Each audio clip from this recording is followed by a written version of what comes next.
I want to address a particular person which I have in my life, and I guess it's not the only one which I might have addressed in such a way, but it is a particular person. I also do think that in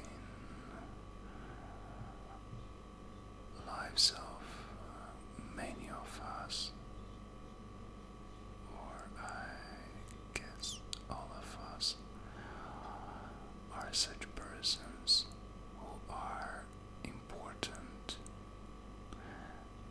meaningful, and no matter how we focus on different parts of our lives, which some of which actually do not connect to any human at all,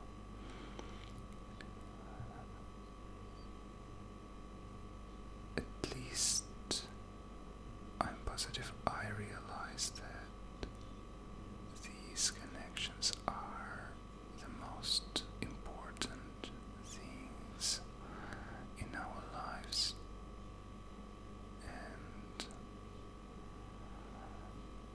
some sort of meaning in a disguise. This is what I am positively sure about, and this is what I felt recently. So please, my intimate friend, bear with me for a little while and stay good. I'm gonna catch up soon, and if it might turn out to be a bit of a weird place to put a public, a private message, it's just happened that way. The idea of this video is gonna be some sort of a reminiscence about the early days of programming, at least for me. I was actually a little kid, and I tried many things. Computers were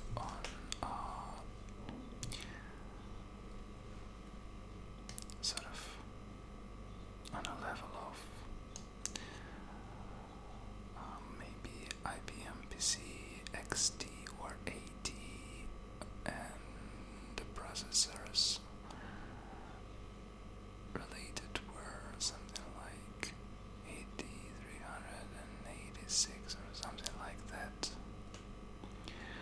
I discovered several books about the C programming language, the language of assembly, and also about some other stuff like expert systems, Prolog, computer graphics, etc., etc. Several books trace a long history in my life, because I discovered and rediscovered them once and again, and usually there was a little sense in reading them once again. Maybe the Carnegie and Ritchie book was an exception, maybe something else, but most of them were some incentive for me, and maybe some had some impact on me as an impetus to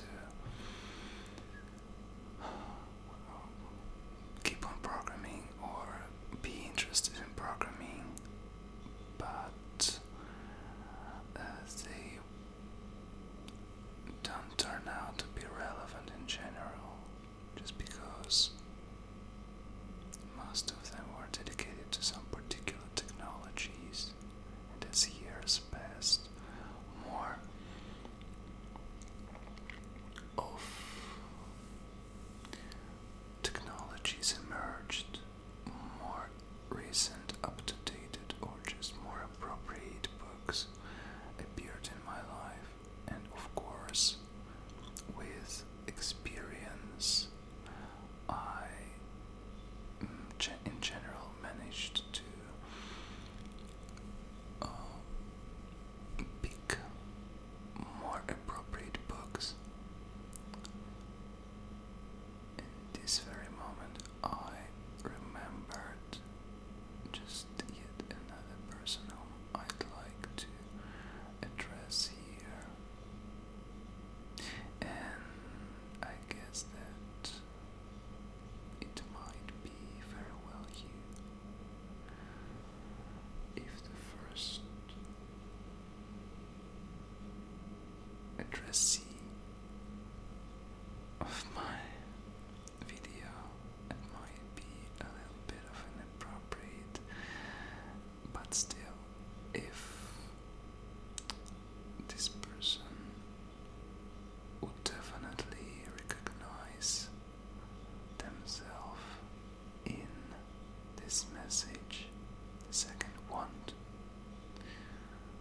I'm still sure that you will be listening and might enjoy this thing, but it is provided that I finish it. So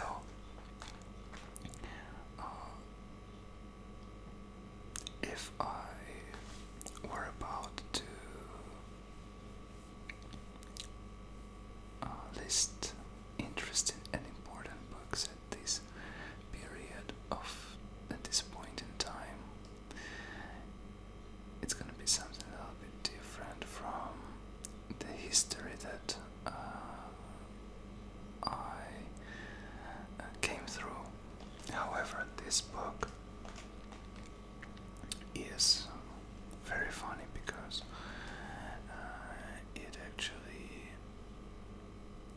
it turned out to be one of the first books that I discovered as a child, and also I used it the first time when I picked up a client as a private tutor. Then it actually never helped me at all in my career as a software developer. I guess a very short span career, but now I'm doing some tutoring for a living once again, and I need this thing once again. And the book is the famous, Peter Norton's sort of a pink short book or something like that. So that's it. And I have had this edition translated into Russian back then. And now I actually need to get into some things that this book tells us about, and the stuff that I'm interested in might be a bit advanced for me now in terms of low-level programming. Nevertheless, I'd better master it quickly, basically in some hours, in several hours, in order to be able to finish what my client would like desperately to have, because exams, etc., etc. Well, let's try to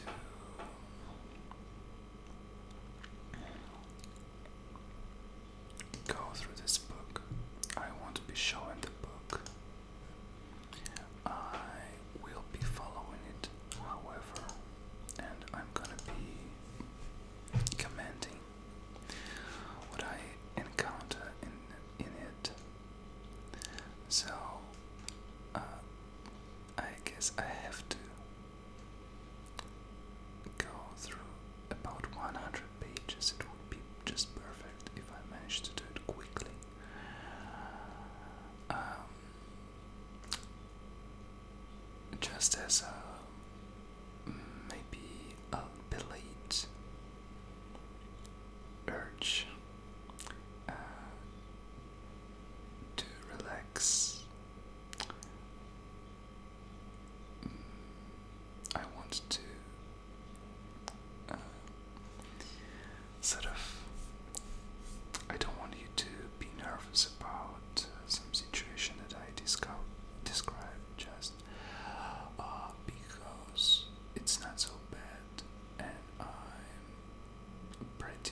successful today.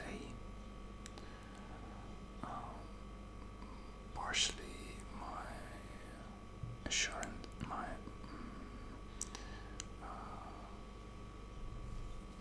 assurance comes from a fact that I guess it's sort of a necessary amount of stuff is done for him to show to his professor, and what we will be going to or heading to, or maybe what I will be heading to in what will follow this video, is a little bit of an extra, but still it would have been just perfect to also to have managed to do that. And I would like actually to sort of kickstart doing a lot of ASMR videos again, or maybe not a lot of, but still.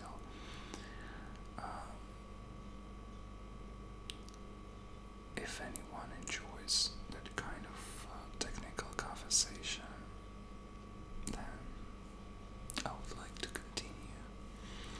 So, the first chapter is called like debug and arithmetic, and it's funny because there are some programming tools installed here. So, well, basically I'm in a DOS box, and the DOS box is just a pretty well emulating program that almost recreates an experience of an old computer, of an old PC, of about early 90s or maybe late 80s.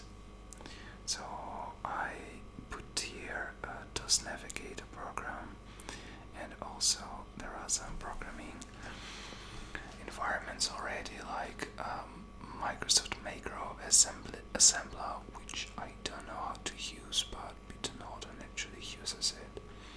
A Turbo Assembler from Portland, and also a Turbo C++ from Portland as well.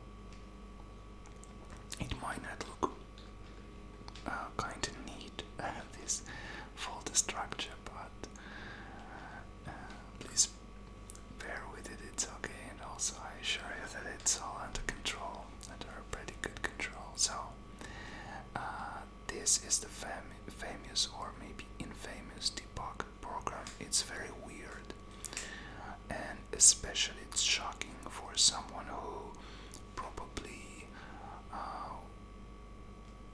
was a bit sort of inexperienced like me, or like maybe even less experienced persons, and never ever seen anything like that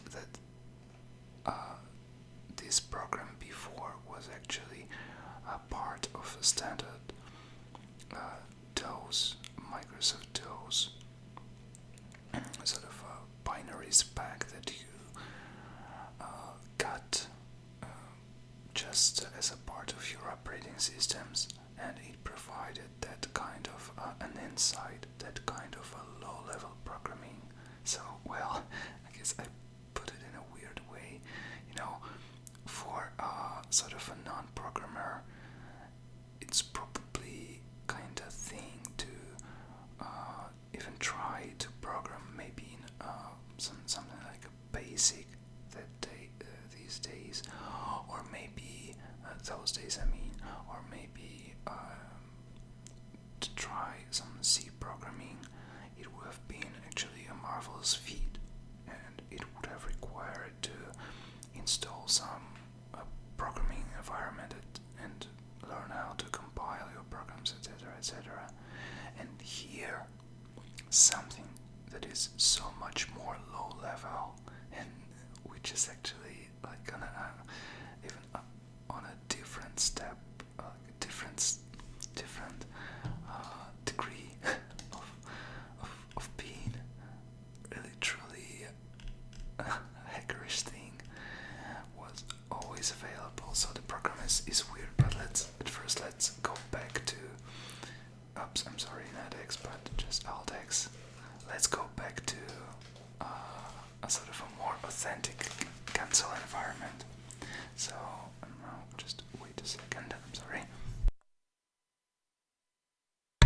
So this terminal, of course, is weird. I don't like it. I'm scared to death of things like auto-exec path and config sys, because when I was a child, I never could organize myself well enough to be able to set up some things. So, and even to start up a game was actually sometimes a bit difficult these days, those days, because you had to organize maybe some sound system or some extended memory or something like that, and it all had to be configured. And I would say that there were no so good sources of informations like today, and even today, of course. Sometimes configuring things in Linux is a pain in the ass, just because it's beautiful, it's lovely, but you have to just take your time to probably enjoyably, but still to study, to try, maybe to make a few mistakes, and then to start appreciating, because usually things are designed pretty well in these sort of ecosystems. But here, well, this thing, I guess, of Microsoft does, it is a bit of, I guess, not developed enough, especially if you come from a modern or like maybe Unix background, or maybe Unix-like background. I never used a Unix, the actual Unix myself, but of course I'm accustomed to using Linux. So, okay, now we're in a console. It works somehow, and we have a debug, and debug also works. So I guess it would be a bit of a nuisance to switch from the book to the DOSBox. So no, it's okay. I can be using LTAB. So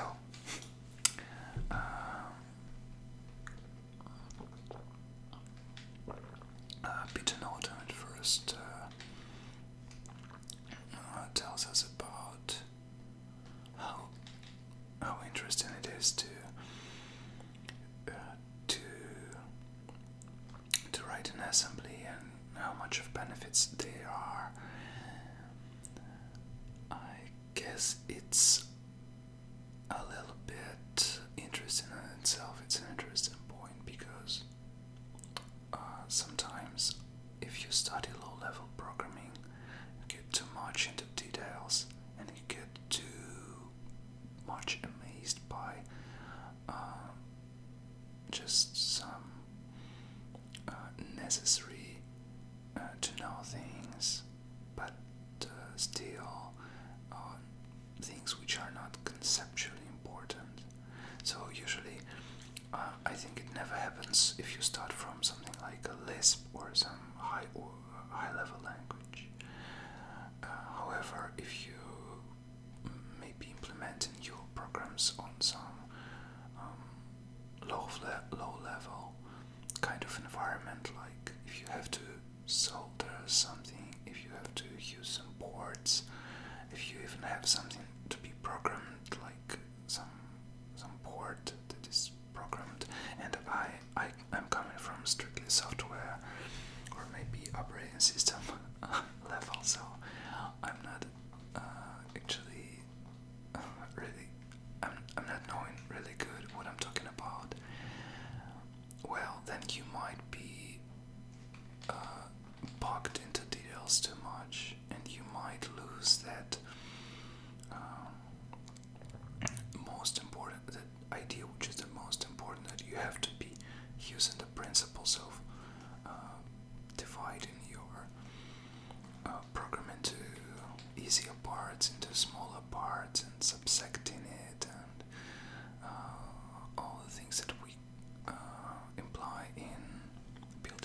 abstractions, and doing structural programming, etc., etc. So, okay, Peter Norton tells us about the importance of hexadecimal numbers, and here he starts using the program debug. So, well, the title hints us that we might be using it as some sort of a debugger. Well, I want to say that I have some experience in debugging using GDB, so it might not be very weird. I guess it's still possible to debug things here. However, I think that those Microsoft assembler, macro assembler, and also Borland's turbo assembler, they have like more powerful tools of debugging than this thing. However, let's go.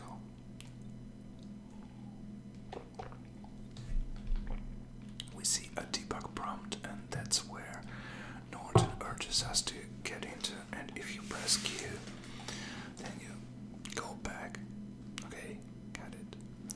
Now he tells us about something like hexarithmetic, so okay, I might be using the mouse for scrolling down the book, and also I might be using the keyboard here, so, and that's everything I need. So he says hexarithmetic, there is hexarithmetic, and it adds and subtracts.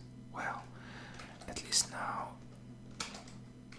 he's gonna explain how does it add things. So, okay, I'm sure that 3 plus 2 equals, well, how much? 5. But what is 1? Okay, 1 is the difference, so we get it. We get a sum and a difference. So, well, let's just take a quick insight into some negative number arithmetic. So what if we put here 2 and 3? Okay, so you see, so we have 2's complement representation of negative numbers to the right.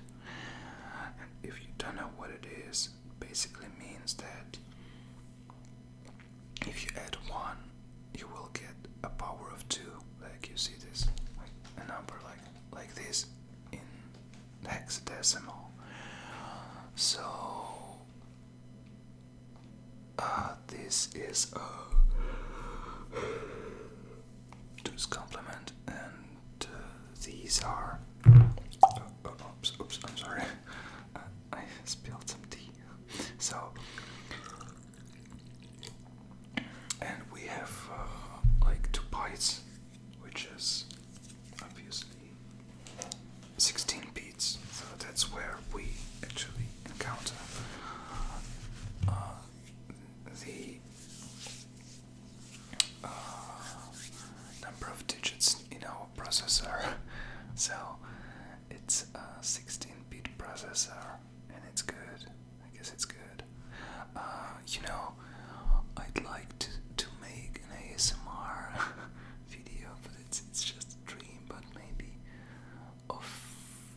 about some weird stuff, like maybe 8-bit processors, because I've never been into low-level programming.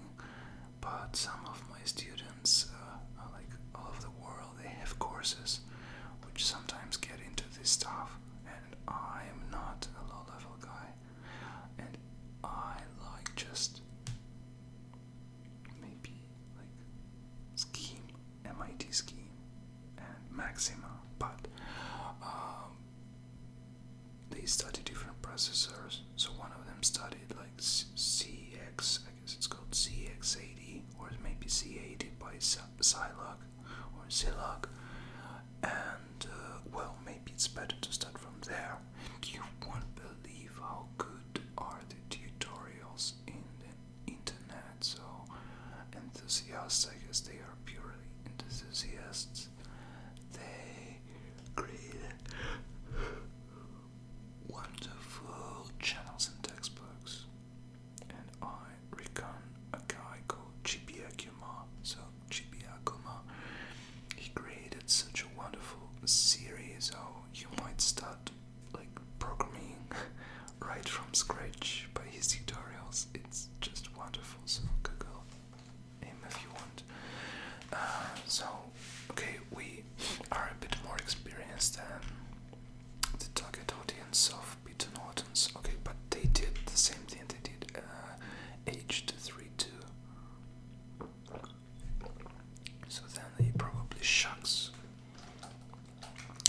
numbers with the hexadecimal stuff, but we know it already. 9 plus 1 equals 8. Or maybe if you don't know, then I could record some video about this, but I'm not the one who should be given such promises or just announcements, because obviously I just disappear sometimes. So and he explains about the hexadecimal stuff, etc., etc., how to convert things, and then he shows some addition with carrying through digits, and in order to show it, because all of it was just one digit number, one digit arithmetic, he tries some bigger numbers like that, and then he even tries something which I believe creates an overflow. So do we have can we check up the registers here? So R is a register, R are our registers, and you see it actually provides us with nice mnemonics for registers, including the flag register, because there is something like non-zero, etc., etc. And I'm not sure how do you call an overflow register, but if you add like 1 and 2, obviously there should be no overflow, so basically it fits into those 4 hexadecimal digits, or into 16 bits. And if we add something like Peter Norton advises us to add something like BCD8 and FAE9, then you should be having an overflow. But you see, debug is able to show actually 32 bits of a result, so bravo.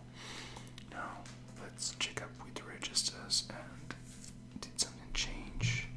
Well, I guess no, because there is no overflow. So of course H is not a direct instruction of assembly, so debug performs these things on itself, and as a program it surely knows how to work with an overflow, and you see that it has shown us additional 4 digits of result in this case.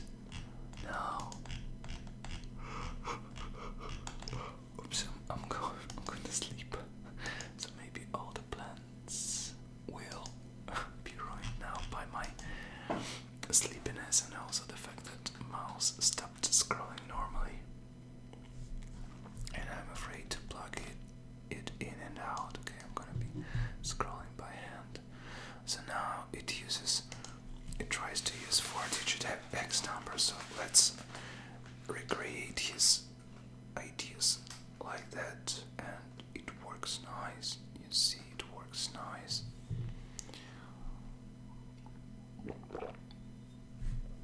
However, there is something weird, because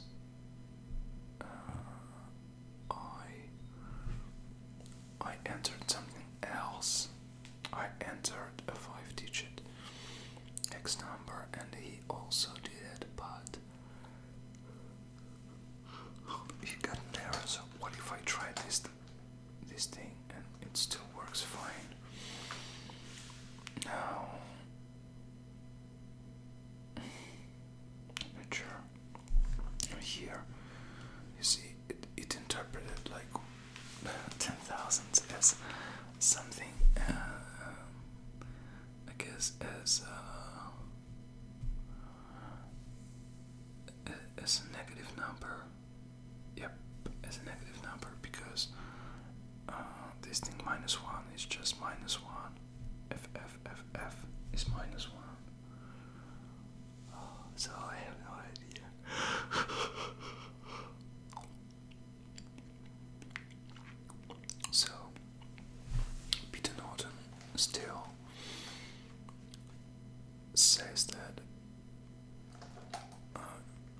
some examples where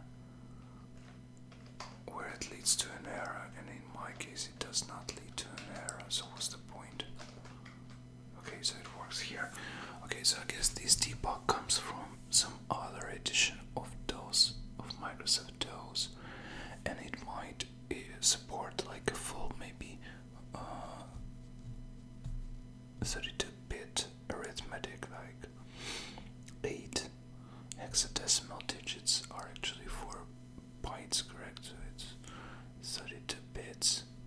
So it's a like 32-bit debug. Okay. Still, we might try to overcome its limits. Why not? Like that. Okay, and here you see an error. Okay, so we have a 32 bits debug. Well, it's weird, but I guess it's just an artifact of the program that we are using, because the processor is obviously something like 88 or 8086, because you see it has 16 bits registers like X, BX, CX, etc, etc. Well, I guess my conversation is really messed up, because for someone who is into these things, it's just so probably dull and clear. It's all clear what I'm talking about. It might be funny, but nothing serious. For someone who doesn't have an idea about these things, I'm not actually explaining anything, so I'm sort of making Peter Norton looking worse than he actually is. He's a very brilliant professor, teacher in his book. In this book, it's just, I think it's one of the best ways that I have seen something weird to be explained. So now we explain some kind of a paper arithmetic, how to convert decimal things to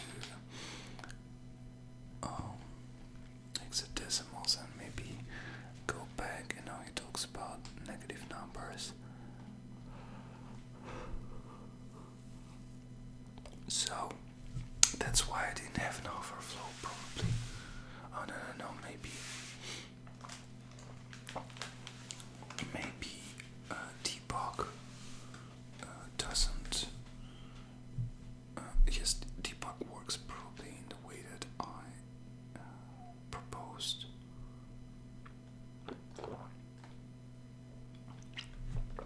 So I don't want to think about overflow now, because like it's not the appropriate point yet. It's better to do it, to check the registers when we will be trying to do some assembly mnemonic codes.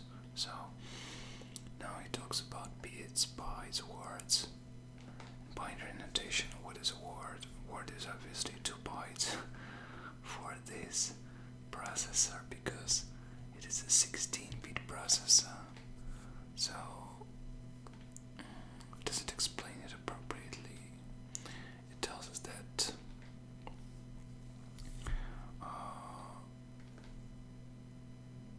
that group of 16 binary digits is a word, and I'm afraid of this definition, because when I was a child, I read it, I remembered for sure that one word is 2 bytes, and now I'm still far from the low-level programming world and anything like that, but I suspect that actually word is not just 2 bytes and sort of ditto. Word is actually something that is native for a given processor, and as most of my childhood was in a sort of a 16-bit, in a world of 16-bit processors, even if I didn't realize all of these things and technicalities,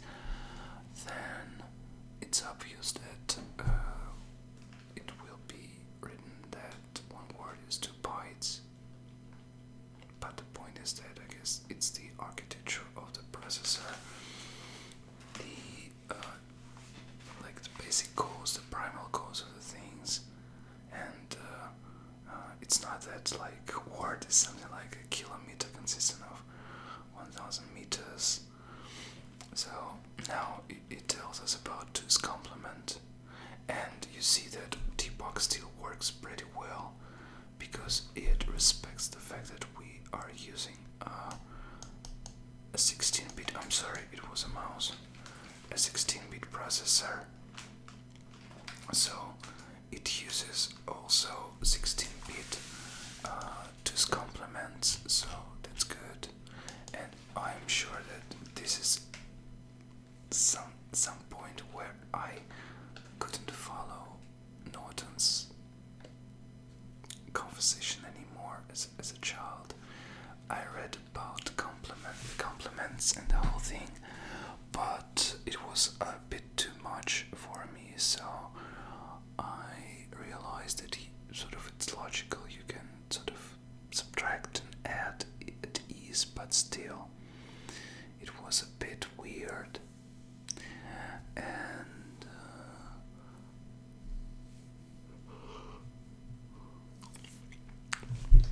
we have ended up the first chapter, so now he wants to explain about registers and etc, and memory also. So let's check how can you skim some memory, like